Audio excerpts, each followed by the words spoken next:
नमस्कार, न्यूज़ पोर्टली में आपका स्वागत है। आने वाले दिनों में अगर दूध और महंगा हो जाए तो हैरान मत होइएगा। दरअसल देश में जो चारे कीमतें हैं वो आसमान पे हैं। हरे चारे और जो भूसा है उसकी जो कीमतें हैं वो 9 साल में उच्चतर स्तर पर पहुंच गई हैं। दरअसल गेहूं के सीज़न में हीट वेव के चलते गेहूं कम पैदा हुआ और अब खरीफ के सीज़न में धान की फसल पर संकट है। पहले सूखे के चलते कई इलाकों में जो किसान हैं धान की रोपाई नहीं कर पाए और अब जब उनकी फसलें तैयार हो रही थी, जब उन्होंने किसी तरह सिंचाई करके धान पैदा किया था तो फिर भीषण बारिश हो गई है जिससे फसलें बर्बाद हो गई हैं। चारे की बढ़ती कीमतें, चारे का संकट के चलते न सिर्फ पशुपालक परेशान हैं बल्कि जो सरकार है उसकी भी नींद उड़ी हुई है।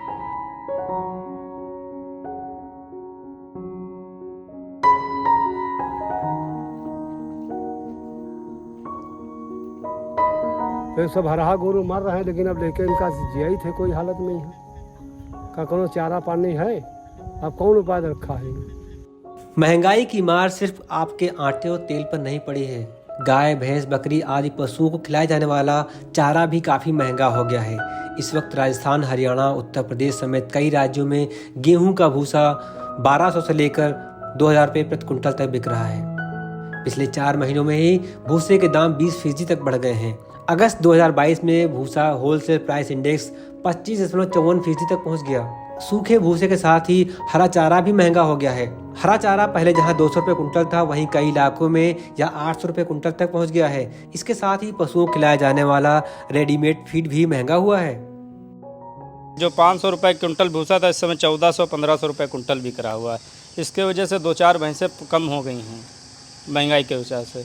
खरी जो सरसों वाली ये भी महंगी है, पहले 18 रुपये, अब इस समय 30 रुपये किलो बिक रही है, ये भी महंगा है। चूनी भी महंगी है, पिछली बार थी वही 1800 रुपये चूनी, इस समय 2400-2500 रुपये चूनी बिक रही है और चोकर भी महंगा है। चारे की बढ़ती कीमतों को देखते हुए केंद्रीय पशुपालन मंत्रालय ने अक्टूबर के शुरुआती हफ्ते में दिल्ली में अहम बैठक बुलाई। इस बैठक में कृषि एवं किसान कल्याण मंत्रालय के अधिकारियों के साथ ही देश के 14 राज्यों के प्रतिनिधि और अधिकारी शामिल हुए। इन राज्यों में उत्तर प्रदेश, बिहार, पंजाब, हरियाणा, राजस्थान, गुजरात, मध्य प्रदेश, तमिलनाडु, आंध्र प्रदेश, कर्नाटक, उत्तराखंड, हिमाचल प्रदेश, झारखंड और पश्चिम बंगाल थे। बैठक में कई राज्यों ने बताया कि सूखे चारे की कीमतों में बढ़ोतरी हुई है। पिछले साल जो चारा 5 से 6 रुपये किलो था उसकी इस साल औसत कीमत 8 से 14 रुपये तक है। इस बैठक से पहले महंगाई का मुद्दा संसद के मानसून सत्र में भी उठ चुका है। यूपी, उत्तराखंड समेत कई राज्यों में गेहूं के सीजन में भूसे के कारोबार को लेकर रोक तक लगाई गई थी। हालांकि खबर है कि इस मीटिंग में कई राज्यों ने कहा कि महंगाई जरूर है लेकिन चारे का संकट नहीं है। यह अलग बात है कि सरकार कुछ भी कहे लेकिन जमीन पर हालात कुछ अलग है। अब यूपी के इस किसान को सुनिए। तो सब हरहा गोरू मर रहे हैं, लेकिन अब लेके इनका जियाई थे कोई हालत नहीं है। का कोनो चारा पानी है, अब कौन उपाय रखा है। इनके हरहा गोरू में सब परेशानी है, कौन उपाय है। देखो मर रहे हैं भूखन। देश के कई राज्यों में खरीफ के सीजन में भी चारे की समस्या है। उसकी वजह रही है मौसम। पंजाब में भारी बारिश हुई है, हरियाणा में भारी बारिश हुई है, अब उत्तर प्रदेश में भारी बारिश हुई है। इससे पहले जो बिहार, उत्तर प्रदेश, झारखंड जैसे राज्य थे ये सूखे का सामना कर रहे थे। महाराष्ट्र में भी कई जगह ऐसे हालात हैं जहाँ पे लोगों के पास इस मौसम का चारा उपलब्ध नहीं है। मई से लेकर जुलाई तक हमने कई बार डाउन टू अर्थ में इस संबंध में विस्तार से खबर लिखी थी और डाउन टू अर्थ ने पूरी प्रशिक्षण निकाली थी इस पर कि किस तरह देश में चारे का भीषण संकट है। चारे की महंगाई और संकट को समझने से पहले एक बार देश में पशुधन और डेयरी सेक्टर को समझ लीजिए। डेयरी और पशुपालन क्षेत्र देश में 8 करोड़ से अधिक परिवारों को रोजगार देता है। डेयरी क्षेत्र में 8.5 लाख करोड़ रुपए से अधिक मूल्य का उत्पादन होता है जो गेहूं और चावल के कुल उत्पादन की तुलना में अधिक है। लेकिन देश में चारा संकट भी एक बड़ी समस्या है। 20वीं पशुगणना के अनुसार भारत में करीब 535 मिलियन पशु हैं जो विश्व में सर्वाधिक हैं। इसमें 50 लाख से ज़्यादा छुट्टा पशु हैं जो एक प्रकार से बड़ा सिरदर्द भी हैं। सरकारी आंकड़ों के मुताबिक एक पशु को औसतन 6 किलो सूखा चारा और 10 किलो हरा चारा दिया जाना चाहिए। नीति आयोग की फरवरी 2018 में जारी हुई वर्किंग ग्रुप की रिपोर्ट की माने तो देश में हरे चारे की लगभग 40% और सूखे चारे की 35% तक की कमी है। झांसी में स्थित ICAR के भारतीय चारागाह एवं चारा अनुसंधान संस्थान, इसके अलावा दूसरे कई सरकारी रिपोर्ट और निजी शोध भी ये बताते हैं कि भारत में चारे का संकट है।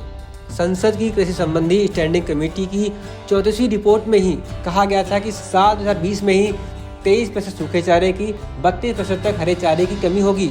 साथ ही अनुमान जताया गया था कि साल 2025 तक सूखे चारे की 23%, हरे चारे की 32% और कंसंट्रेट फोडर की 36% तक कमी हो जाएगी। चारा मुख्य रूप से फसलों का अवशेष है। देश में गेहूं का भूसा, धान का पुआल, कुछ दलहन और तिलहन का फसल अवशेष भी पशुओं के सूखे चारे के रूप में प्रयोग किया जाता है। हरे चारवे में करवी, ज्वार, बाजरा, मक्का, बरसीम, नेपियर घास, गन्ने का अगोरा प्रमुख रूप से इस्तेमाल किया जाता है। इसके अलावा कुछ विशेष फसलें भी चारे के लिए उगाई जाती हैं। तो भूसा समेत कुछ पदार्थों को मिलाकर साइलेज और कंसंट्रेट फोडर भी बनाया जाता है। वहीं एनिमल का रेडीमेड फीड बनाने के लिए सरसों और कपास, इकाई, कई तरीके का चोकर और कुछ अनाज इस्तेमाल किए जाते हैं। गेहूं का दाम बढ़ने से चोकर महंगा हुआ, दालों के दाम बढ़ने से चूनी महंगी हुई और सरसों खली जो पहले 1600 रुपये पर कुंटल थी वो अब 3000 रुपये पर कुंटल तक पहुंच चुकी है। उत्तर प्रदेश के झांसी में स्थित grassland and fodder research institute के मुताबिक इस वक्त हरा चारा 12 से 15% कम है और भूसा करीब 26% तक कम है। देश में पशु चारे की कमी के कई कारण हैं, जिसमें एक है मौसम, दूसरा है चारे का कम रकबा, तीसरा चारागाह पर अतिक्रमण और चौथा प्रमुख कारण है मशीनीकरण, खासकर फसलों की कटाई में मशीनों का उपयोग। जलवायु परिवर्तन चलते फसलों पर असर आप देख ही रहे हैं। रकबे की बात करें तो देश की कुल कृषि योग्य जमीन में से केवल 4% पर चारा उगाया जाता है, जबकि जरूरत 12 से 16% की है। चारागाह वन क्षेत्र कितने बचे हैं, इस पर अक्सर चर्चा होती रही है। अब चौथे कारण पर आते हैं, जो है मशीनीकरण। कंबाइन हार्वेस्टर गेहूं, धान समेत कई फसलों को झट से काट तो देती है, लेकिन वो सिर्फ दाने को निकालती है। ज़्यादातर फसल अवशेष बर्बाद हो जाते हैं। पराली जलाने का मुद्दा अक्सर सुर्खियों में रहता है। चारे की महंगाई और चारे संकट का असर पड़ेगा आपकी जेब पर, किचन के बजट पर, क्योंकि दही, पनीर, छाछ, खोया, मिठाई सब कुछ बनता तो दूध से है। राजस्थान में इस वक्त फुल क्रीम दूध 64 रुपये किलो तक बिक रहा है। अगस्त 2022 में देश भर में अमूल और मदर डेयरी की कीमतों में 2 रुपये पर लीटर की बढ़ोतरी की गई थी। इस दौरान कंपनियों ने कहा था कि दूध के ऑपरेशन और प्रोडक्शन की ओवरऑल लागत बढ़ने से दाम बढ़ाए जा रहे हैं। कंपनियों के मुताबिक पिछले साल के मुकाबले 20% तक लागत बढ़ गई है। इससे पहले अमूल ने फरवरी 2022 और मदर डेयरी ने मार्च 2022 में दूध के दाम बढ़ाए थे। ऐसे में आने वाले समय में दूध और महंगा होगा, इससे इनकार नहीं किया जा सकता है। समस्या ये भी है कि जैसे जैसे चारा का संकट बढ़ता जाएगा या चारा महंगा होता जाएगा, सड़क पर छूटता पशुओं की संख्या भी बढ़ती जाएगी। न्यूज़ पोर्टली के लिए मोहम्मद जलीस के साथ अरविंद शुक्ला की रिपोर्ट।